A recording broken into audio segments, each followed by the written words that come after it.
Hello, good morning students. Welcome to this course of MSc in Computer Science. Now, I am going to teach you Database Management System and the course code is MSCS 1120. So, let's know about this course, what this course is. Now, every course has its outcomes. Outcomes means what will be the output after studying this course. So there are 6 outcomes of this course, and all the 6 outcomes are based upon the 6th unit of the syllabus. From each unit we have taken one outcome. So these outcomes are numbered from CO1 to CO6, and the first outcome is you will be able to understand the basic concept, then modeling techniques and architecture of DBMS. Then after studying the second unit, you can apply the concept of ER model and SQL programming using DDL and DML commands. Then in third unit, you will be able to store and analyze data into normalized format. What is normalized format? We will learn into detail, and it is an important aspect of database management system.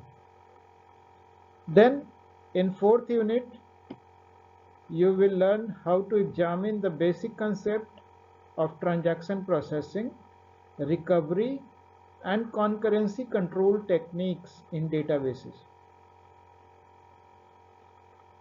In fifth unit, you will understand the basic characteristics, advantages, disadvantages of object-oriented databases, then object relational database, and distributed databases. In the last unit, you will develop an understanding on business application of database management system to conduct and improve the performance of this database system and application.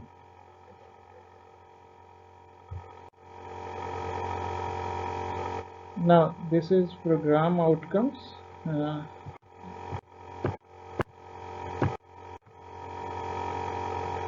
And the course prerequisite is basic knowledge of mathematics and a little about query languages. Now syllabus is divided into 6 units, as I told you earlier. The first unit is introduction about the DBMS, and here you will know about the database management system. Then you will also get to know about database system versus file system, what is the difference between the two. Then database system concept and architecture. Then you will also learn in first unit about data model schema and instances and overall database structure. These are the subject matter of unit 1, or you can say introduction part. In unit 2, you will learn about ER model. ER means entity relationship model, and then its notation for ER diagram. Then you will also learn about some mapping constraints. Then the concept of key, super key, candidate key, primary key, all these are important. Then you will also learn about generalization and aggregation. Then reduction of an ER diagram to tables, extended ER models, then relational algebra. Then you will also learn about the SQL, that is structured query language, and its part, that is DDL and DML. Then you will learn about some basic queries, then complex query, then keys, concept of super key, candidate key and primary key. In third unit, you will learn about database normalization, which is given by CORD. And here you will learn about functional dependencies, normal forms, first, second, third normal forms, then BCNF. You will also learn about inclusion dependencies, then lossless joint decomposition and multi-valued dependencies. In Unit 4, you will learn about transaction and concurrency control, what is a transaction system, then testing of serializability of schedule, conflict and view serializable schedule. Also, when anyhow database crashes or it gets corrupted, then how to recover it. So you will know about recoverability, recovery from any transaction failure, then log-based recovery and checkpoints. Also, you will learn about deadlock handling, concurrency control techniques, and transaction control. Then time stamping protocols for concurrency control, then validation of multiple granularity. In next unit, that is unit 5, you will learn about object-oriented database, then object relational database, and distributed databases. You will also get an overview of data mining and data warehousing. In unit 6, you will learn about some recent trend and research in DBMS. That is overview of real-time database system, then some malicious transaction in DBMS, then workload management in DBMS, then DBMS for business system. All these are the subject matter of DBMS. The recommended textbook is by Abraham Silverskag, Henry Korth and S. Sudarshan, and it is published from McGraw-Hill publication. So, apart from this textbook, there are several reference books. For example, Navathe, then Raghu Ramkrishnan, then Hector Gracia Molina, then several Peter Robs. Apart from this, some online materials are also available. So you have variety of things for your study. Now let's start the course, and first we will know about what is data. So data can be think of as a collection of unstructured facts and figures about the object of interest. So if there is any object of interest, then the information related to that object is data. For example, data about an employee would include information like name, address, age, educational qualifications, etc.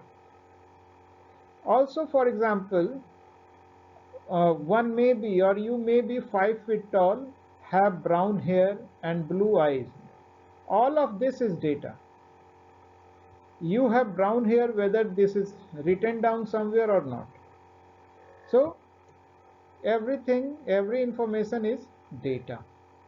So look here, this tree having green leaves and brown stem, then numbers, these are haphazard numbers, all these are data. Now, requirement of data. So the first requirement is integrity. Means data should be accurate.